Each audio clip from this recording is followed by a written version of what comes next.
Hello everyone, welcome back to my channel. स्वागत है आप सभी का मेरे यूट्यूब चैनल पे। आज के इस वीडियो के अंदर हम लोग कौटिल्य के अनुसार एक राजा की क्या क्या क्वालिटीज़ होनी चाहिए, एक स्टेट के क्या क्या गोल एंड फंक्शंस होने चाहिए और सिक्योरिटी एंड पावर क्या होता है ये पढ़ने वाले हैं। तो चलिए वीडियो को शुरू करते हैं। वीडियो एंड तक ज़रूर देखना। तो अभी हम पढ़ने वाले हैं main goal of the state. Kautilya के अनुसार राज्य के उद्देश्य केवल शांति और व्यवस्था बनाए रखना नहीं था, बल्कि व्यक्ति को उसके सर्वोच्च आत्म विकास तक पहुंचाने में सहायता करना भी था। यहाँ पे कौटिल्य कहते हैं एक स्टेट का ये काम तो होता ही है कि वो अपने स्टेट के अंदर शांति और व्यवस्था बनाए रखे, परंतु इसके अलावा जो उसका एक मेन गोल होता है वो होता है सभी का सेल्फ डेवलपमेंट करवाना। क्योंकि जब तक हर एक व्यक्ति का सेल्फ डेवलपमेंट नहीं हुआ तब तक स्टेट का भी डेवलपमेंट नहीं हो सकता है। तो इसीलिए आत्म विकास बहुत ही ज़्यादा इम्पॉर्टेंट था। तो ये मेन गोल था किसका? स्टेट का। क्योंकि जब जन जन का विकास होगा तभी राज्य का भी विकास होगा। ठीक है, अब हम पढ़ने वाले हैं फंक्शंस ऑफ द स्टेट, यानी राज्य के प्रमुख कार्य। तो सबसे पहला प्रोटेक्शन यानी सुरक्षा। राज्य को देश की सुरक्षा आंतरिक अशांति और बाहरी आक्रमण दोनों से करनी चाहिए। अर्थात राज्य का एक मेन काम है, मेन कार्य है क्या? देश की सुरक्षा करना। किससे? बाहरी और आंतरिक संकटों से। अब देखिए, बाहरी संकट तो आपको पता है, जैसे वॉर हो सकता है या फिर कोई और प्रॉब्लम हो सकती है। आंतरिक कैसे? सपोज करो कोई नेचुरल डिजास्टर आ जाए, लाइक बाढ़ आ जाए या कुछ भूकंप आ जाए, इन सबसे बचाएगा। या फिर कहीं नेचुरली आग लग जाए, है ना। और इसके अलावा क्या हो सकता है, जैसे लोगों में आपस में मतभेद हो गए, जैसे लोग आपस में मारपीट रहे, दंगे फसाद हो गए, तो ये होगा आंतरिक संकट। तो इन्हीं दोनों संकटों से राज्य को देश की सुरक्षा करनी है। क्योंकि अगर हम असुरक्षित होंगे तो हमारे अंदर अशांति फैली रहेगी, हम हमेशा डर में जिएंगे, हम शांत तो रह नहीं पाएंगे, ना हम खुश रह पाएंगे। तो इसीलिए सुरक्षा बहुत ही ज्यादा मेन काम है।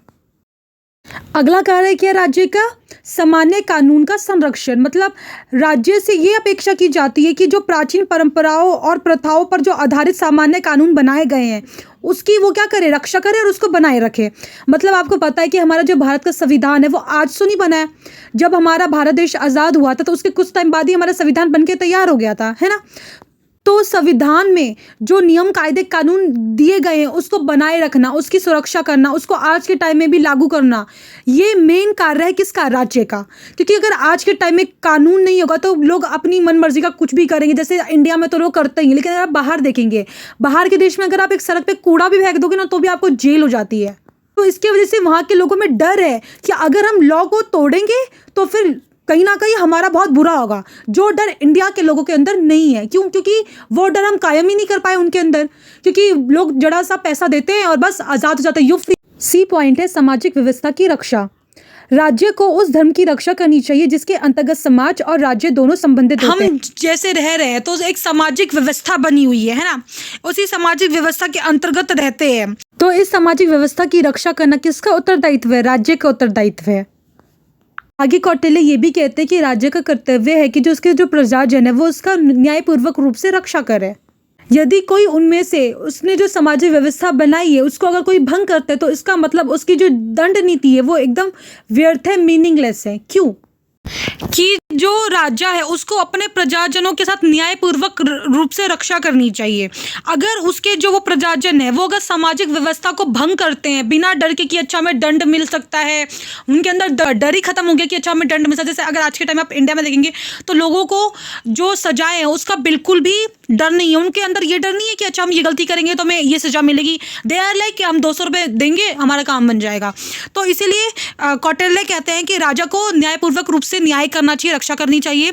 अगर लोग सामाजिक व्यवस्था को भंग कर रहे हैं तो उसकी जो दंड व्यवस्था है वो व्यर्थ हो जाती है, मीनिंगलेस हो जाती है। आगे हम पढ़ने वाले हैं प्रमोशन ऑफ पीपल्स वेलफेयर, यानी जन कल्याण का संवर्धन। इसमें हम पढ़ने वाले हैं कि राजा का सुख उसकी प्रजा के सुख में निहित है और उसका कल्याण उसकी प्रजा के कल्याण में। अर्थात जो राजा की जो हैप्पीनेस है उसकी हैप्पीनेस उसकी प्रजा की हैप्पीनेस यानी उसकी प्रजा की खुशी में है, और उसका जो कल्याण है, उसका जो वेलफेयर है वो उसकी प्रजा के वेलफेयर में। मतलब यहाँ पे निस्वार्थ भाव की बात की गई है कि किस प्रकार एक राजा निस्वार्थ भाव से अपनी प्रजा की खुशी में ही खुश होता है और उनके कल्याण में ही वो अपना भी कल्याण मानता है। जो प्रजा को प्रसन्न करता था वही राजा के लिए अच्छा माना जाता था, ना कि जो स्वयं राजा को प्रसन्न करता था। इसमें ये कहा जा रहा है कि जो प्रजा को जो प्रसन्न करता था ना, वही राजा के पद के लिए अच्छा मान जाता था। मतलब अगर कोई राजा प्रजा के कल्याण के लिए, प्रजा के सुख के हित में काम कर रही है, तो प्रजा उसको एक अच्छे राजा के रूप में देखती थी और उसको उसके पद से बर्खास्त नहीं करती थी। पर वहीं अगर कोई राजा सिर्फ अपने से मतलब रहा, सिर्फ स्वयं को प्रसन्न कर रहा है, तो वो राजा की पदवी के लिए उचित नहीं माना जाता था और उसको बर्खास्त कर दिया जाता था। इसका मैं आपको आज के हिसाब से एग्जांपल देती हूँ। सपोज कीजिए आपको अपनी क्लास के लिए सीआर सेलेक्ट करनी है, तो आप किसको सीआर सेलेक्ट करेंगे? तो आप उसी को सेलेक्ट करेंगे ना जो आपकी प्रॉब्लम को समझेगा, उसको अंडरस्टैंड करेगा, प्रॉब्लम को सॉर्ट आउट करेगा, ना कि आपकी प्रॉब्लम को और बढ़ाएगा। और साथ में आप चाहेंगे कि वही उस सीआर की पोजीशन में और आगे तक बनी भी रहे। वैसे ही राजा के लिए उस टाइम पे हुआ करता था, लोग उसी को अपने राजा के रूप में देखना चाहते थे जो उसके हित में काम करे, ना कि उनके अगेंस्ट में। अब हम पढ़ने वाले हैं क्वालिटीज ऑफ द किंग, यानी राजा के गुण। देखिए, राजा का जन्म उच्च कुल में होना चाहिए और उसमें दिव्य गुण होने चाहिए। मतलब कह देते जो राजा है हमेशा वो उच्च कुल का ही होना चाहिए और उसके अंदर डिवाइन क्वालिटीज होनी चाहिए, है ना, भगवान के गुण, मतलब basically we can say that. और उसको क्या होना चाहिए? वीर होना चाहिए, सदाचारी होना चाहिए, सत्यनिष्ठ, है ना, विरोधाभासी स्वभाव से रहित होना चाहिए। मतलब कहते हैं एक राजा के क्या गुण चाहिए? मतलब वो ब्रेव हो, अच्छा हो, लोगों के साथ अच्छा व्यवहार करे, उनकी हेल्प करे, उनके वेलफेयर के बारे में सोचे। तो यही मेन क्वालिटीज़ हुआ करती थी उस टाइम पे एक राजा की। सपोज कीजिए कि आपको अपनी सीआर के लिए क्वालिटीज़ देखने कि आपके सीआर के अंदर क्या क्या क्वालिटीज़ होनी चाहिए, तो उसको उस रूप में देखिए कि सीआर सत्यवादी हो, थोड़ी ब्रेव हो, कि सच बोलने की हिम्मत रखे, आपकी मदद करे, है ना, अच्छा व्यवहार करे, सबसे हेल्पिंग नेचर हो। तो यही सारी क्वालिटीज़ होनी चाहिए एक सीआर की, तो उसके रूप में देखिए तो आपको अच्छे से समझ में आएगा।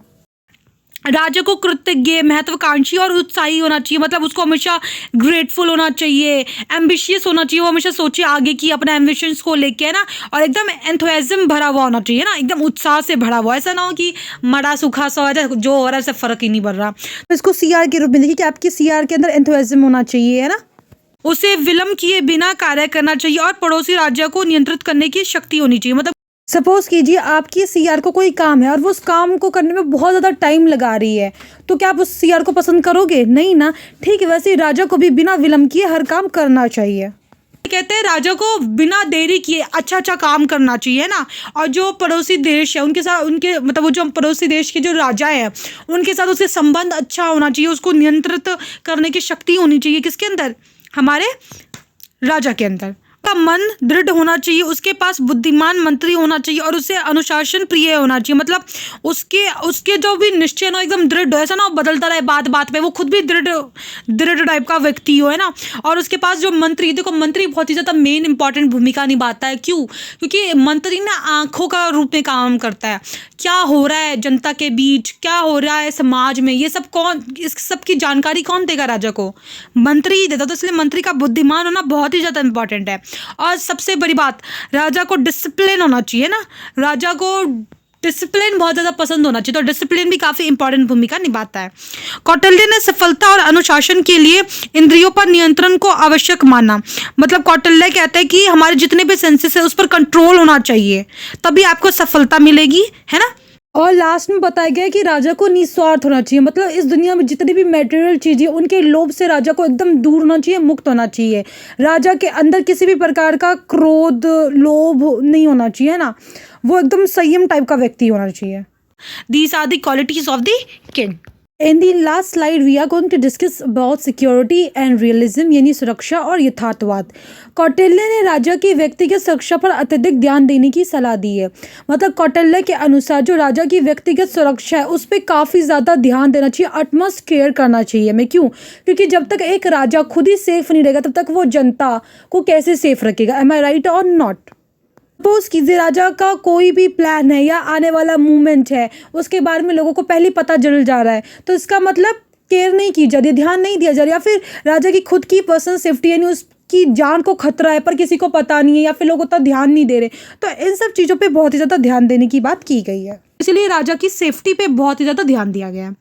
आगे कहा जा रहा है जो महल है उसको चारों ओर से योद्धाओं से घेर देना चाहिए जिससे राजा सेफ रहे, और राजा के कई सारे शयन कक्ष होने चाहिए, यानी कि बेडरूम्स होने चाहिए राजा की सेफ्टी के लिए। बताओ एक ही बेडरूम है, दुश्मन चलो आ भी जाए घेरे को पार करके तो मार दे फटाक से। अगर सपोज करो 50 से 60 कमरे होंगे अलग अलग, तो अब उसको ढूंढने में भी तो टाइम लगेगा ना कि राजा किस में, जब तक वो मारेगा हो सकता है तब तक राजा बच जाए। तो इसीलिए शयन कक्ष यानी कि बेडरूम्स भी बहुत ज़्यादा होने चाहिए।